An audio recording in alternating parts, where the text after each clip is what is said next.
Saya itu sebenarnya gerah juga dengan oknum-oknum tertentu yang dengan arogan dan sok berkuasa hanya karena mereka merasa dirinya itu mayoritas. Mulai hari ini, saya katakan, keturunan Tionghoa, jangan lagi kalian berbahasa Cina di negara saya. Atau kalian kembali ke negaramu. Dan kepada seluruh bangsa asing yang mencari makan di negara Kesatuan Republik Indonesia, harus bisa berbahasa Indonesia. Bukan bahasa Inggris, bukan bahasa Prancis, dan bahasa asing lainnya. Tapi anjing-anjing Cina ribuan hektar yang ada di beberapa pulau, kita sudah dikuasai ini. Apakah kita akan diam? Anjing-anjing Cina kita sikat anjing. Terima kasih. Assalamualaikum warahmatullahi wabarakatuh. Terima kasih. Mereka ini tidak mau mengakui bahwa Indonesia adalah negara yang berbineka, beragam budaya, dan beragam agama juga. Oknum-oknum yang seperti ini suka menuding bahwa minoritas itu hanya numpang tinggal di negara ini. Bos, jangan halu dulu bos. Siapa bilang minoritas itu tidak punya kontribusi bagi negara ini? Nah, jadi di segmen Historical Issues kali ini, saya akan mengangkat seorang tokoh yang bukan cuma minoritas, bahkan minoritas ganda. Udah minoritas Kristen, ditambah minoritas sipit juga. Tetapi, orang ini mendedikasikan hidupnya untuk mempertahankan kemerdekaan Indonesia. Bahkan, dia adalah seorang yang membuat dunia internasional menjadi hormat kepada Indonesia. Dia adalah Laksamana Muda John Lee, seorang pejuang Tionghoa Indonesia yang memiliki pangkat tertinggi di dalam dunia militer Indonesia pada saatnya. Nah, di dalam video ini, saya akan menunjukkan bagaimana kaum minoritas, bahkan minoritas ganda, tidaklah benar disebut hanya numpang tinggal, tetapi juga punya kontribusi yang besar bagi negara ini. Nah, jadi keliru besar jika menganggap minoritas ini sebagai komunis lah, antek asing lah, atau agama penjajah lah. Padahal identitas Indonesia adalah beragam, dan inilah kekuatan kita. Jadi semoga video ini menginspirasi kita dengan keteladanan seorang John Lee, membangkitkan semangat berbangsa sebagaimana semangat yang dimilikinya bagi Indonesia. Jadi saksikan video ini sampai habis, so make it simple, make it meaningful.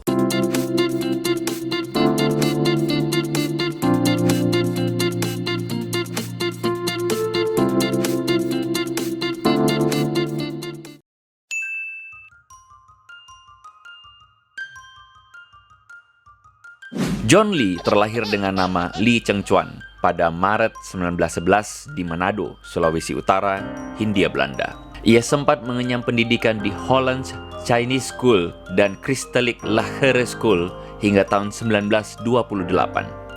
Oh ya, by the way, keberadaan sekolah-sekolah ini merupakan buah dari kebijakan politik etis yang diterapkan pemerintah Hindia Belanda sebagai balas budi terhadap bangsa Indonesia.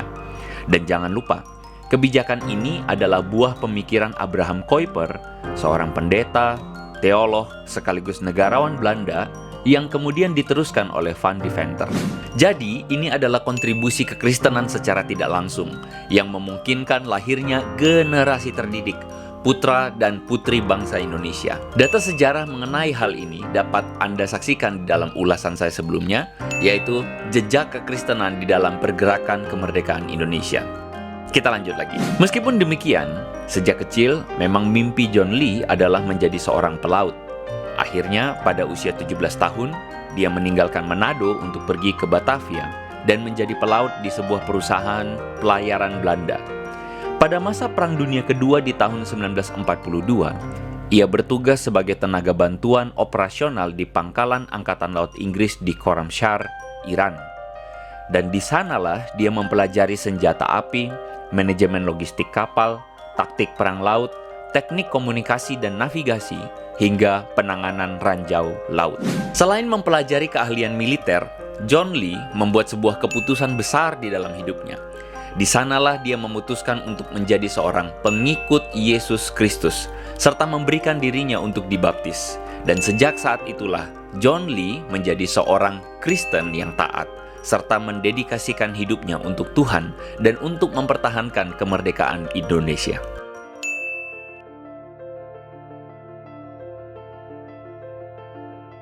Cintanya pada tanah air Indonesia tertuang dalam catatan hariannya di Khorramshahr, Iran. saat dia memutuskan untuk kembali ke Indonesia setelah kemerdekaan. Agar kami dapat berjuang, berbakti bersama kaum pejuang di Indonesia untuk memberikan pengetahuan dan pengalaman kami selama ini di medan kelautan, tulis John Lee. Akhirnya pada tahun 1946, ia bergabung menjadi anggota Angkatan Laut Republik Indonesia yang saat itu bermarkas di Yogyakarta. Keahlian yang dipelajarinya selama di pangkalan Angkatan Laut Inggris di Iran menjadi sangat berguna untuk membersihkan perairan Cilacap dari ranjau laut yang ditanam oleh Jepang. Kontribusinya besar sekali dalam menjadikan pelabuhan Cilacap sebagai pelabuhan niaga untuk mengisi kas negara Indonesia. Dalam waktu yang singkat, John Lee naik pangkat menjadi mayor laut. Heroisme John Lee semakin terlihat pada masa agresi militer Belanda pada tahun 1947. Pada masa itu, Belanda berusaha mengganggu dengan memblokade wilayah laut dan udara Indonesia. Tujuannya agar Indonesia bisa mati perlahan-lahan karena tidak ada kontak dengan pihak luar sembari ditekan terus oleh pihak Belanda. Nah, di masa sulit tersebut, Indonesia akhirnya membeli sejumlah kapal cepat untuk misi penyelundupan senjata demi membantu perjuangan bangsa Indonesia di dalam melawan pasukan sekutu. John Lee adalah perwira yang berperan penting di dalam menembus blokade kapal-kapal perang Belanda di Selat Malaka.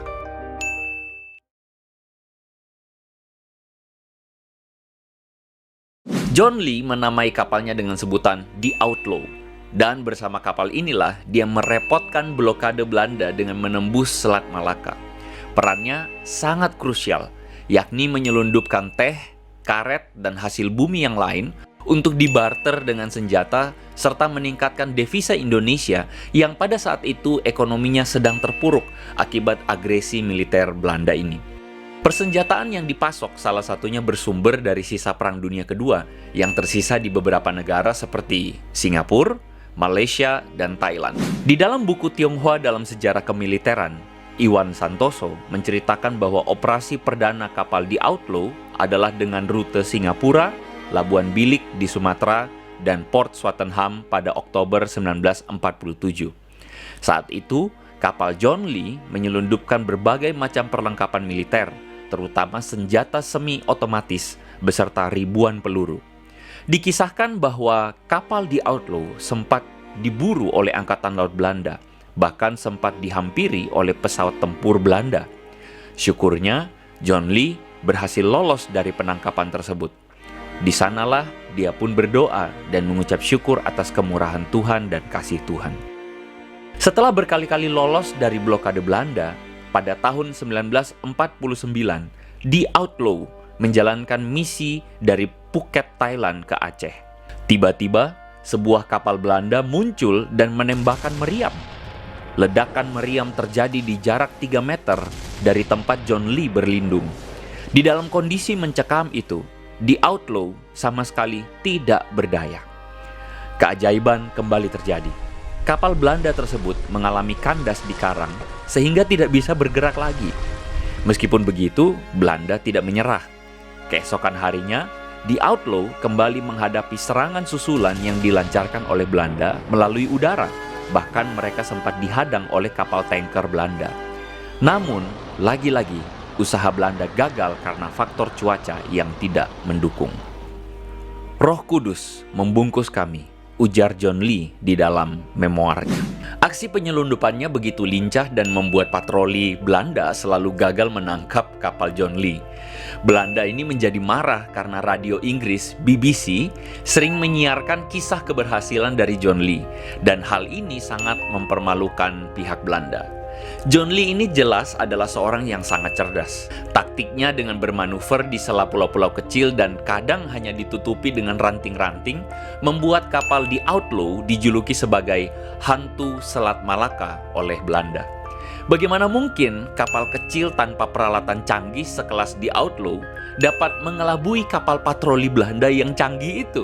Aksi John Lee tercatat berhasil melakukan 15 kali penyelundupan senjata dari berbagai tempat seperti Singapura, Malaysia, Thailand, Filipina, bahkan India demi memasok kebutuhan persenjataan di Indonesia. Keberaniannya itu membuatnya dijuluki sebagai The Smuggler with the Bible.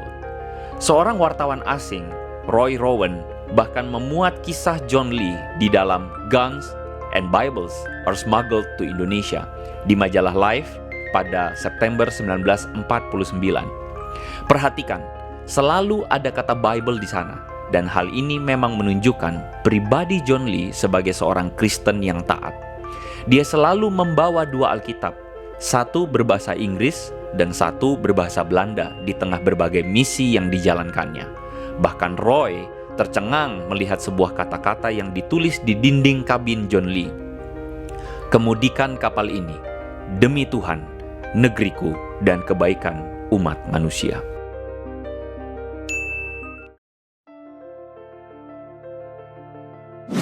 Dedikasi John Lee untuk Indonesia tidak usah diragukan lagi. Keahliannya di laut membuat dunia internasional berdecak kagum.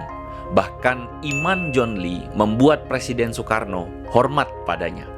Suatu kali, John Lee dipercaya menakodai KRI Raja Wali. Di sana, ia membawa Bung Karno dan Perdana Menteri China, Zhou Enlai, di dalam sebuah pelayaran. Ketika waktu makan siang, seperti kebiasaan di kapalnya, John Lee selalu memimpin doa secara Kristen. Maka ia berkata kepada Bung Karno agar mengizinkannya untuk memimpin doa. Kau seorang Nasrani yang taat. Silahkan melakukan apa yang telah menjadi kebiasaanmu di sini. Demikianlah Bung Karno mengizinkannya dengan hormat. Sesudah Perang Kemerdekaan berakhir, John Lee masih aktif mengabdi kepada negara melalui Angkatan Laut Republik Indonesia. Dia pun aktif di dalam penumpasan berbagai kelompok milisi seperti RMS, PRRI Permesta, maupun penumpasan DITII. Pada Desember 1966, John Lee mengakhiri pengabdiannya di TNI Angkatan Laut dengan pangkat terakhir Laksamana Muda. Di dalam sejarah Indonesia hingga saat ini, ia merupakan pejuang dengan nama Tionghoa yang memiliki pangkat militer tertinggi di Indonesia. Ia akhirnya tutup usia pada Agustus 1988 dan dimakamkan di Taman Makam Pahlawan Kalibata di Jakarta. Atas jasa-jasanya, pemerintah Indonesia menganugerahkan gelar pahlawan nasional dan bintang Mahaputra Adi Pradana pada tanggal 6 November 2009. Namanya pun diabadikan menjadi nama sebuah kapal milik Angkatan Laut Republik Indonesia, yaitu KRI John Lee.